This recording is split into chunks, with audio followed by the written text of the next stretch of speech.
Je m'appelle Mujtaba, je viens du Soudan et j'ai 33 ans et je suis arrivé en France le 23 septembre 2016. En fait, je suis parti du Soudan, mon pays, parce que ma vie était en danger et du coup je suis parti vers la Libye et je suis parti en pick-up avec d'autres migrants.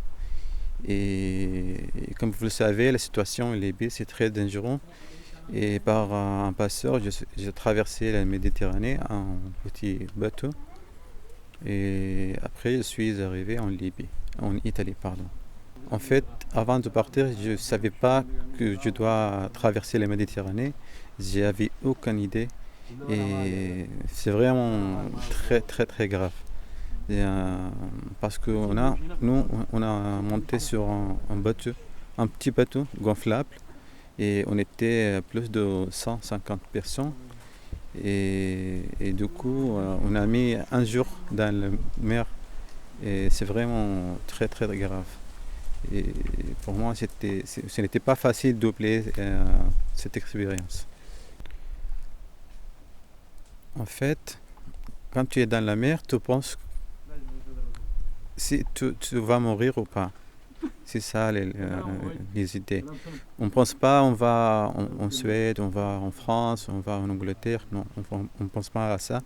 On pense qu'on espère de ne perdre pas notre vie dans la mer et on espère arriver en Italie. Mais il y a des gens qui sont morts dans la mer. Mais heureusement, je suis arrivé en bonne santé en Italie.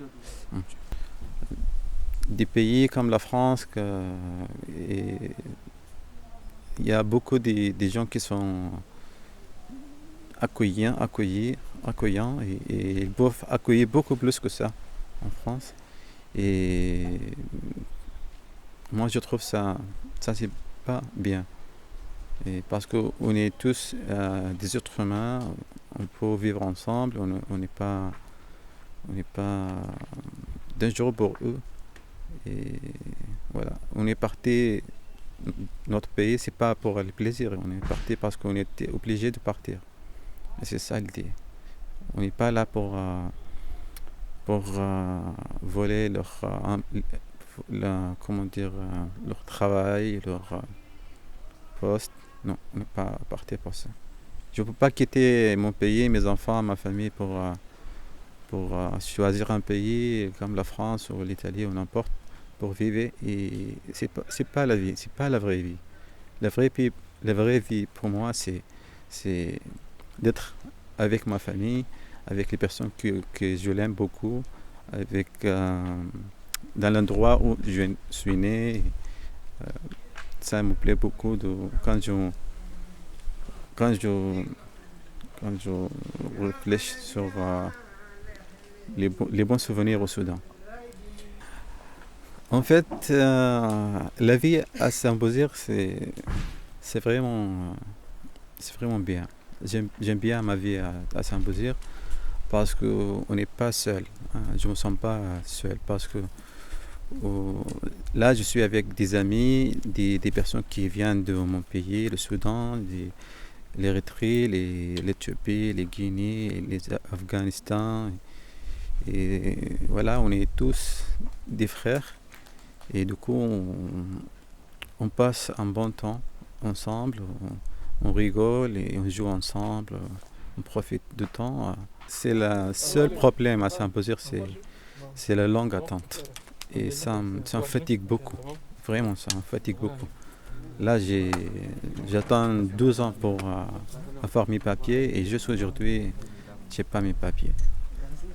Avec les salariés du CIAO Saint-Bosir, on organise des activités avec les bénévoles qui viennent régulièrement au CIAO pour faire du cours de français, faire des sorties, aller quelque part. Et voilà, on passe un bon temps. Et grâce à les bénévoles, on aime beaucoup Saint-Bosir parce que je ne me sens pas seul, comme je te disais tout à l'heure. Parce que quand tu vois quelqu'un qui est très gentil avec toi et il a envie de rapprocher envers toi, c'est vraiment une bonne chose pour moi. En fait, quand je dors, je rêve souvent sur mon pays. Et, et là, à l'école, on nous a dit qu'au moment où il faut rêver en France, et c'est le moment qu'il faut parler bien français. Et moi, j'attends ce moment-là. Et quand je me rêve chaque matin, je me demande les questions si j'ai rêvé en français ou pas. Et ce n'était pas le cas et ça me fait rire chaque matin. Ça veut dire que je parle pas bien français.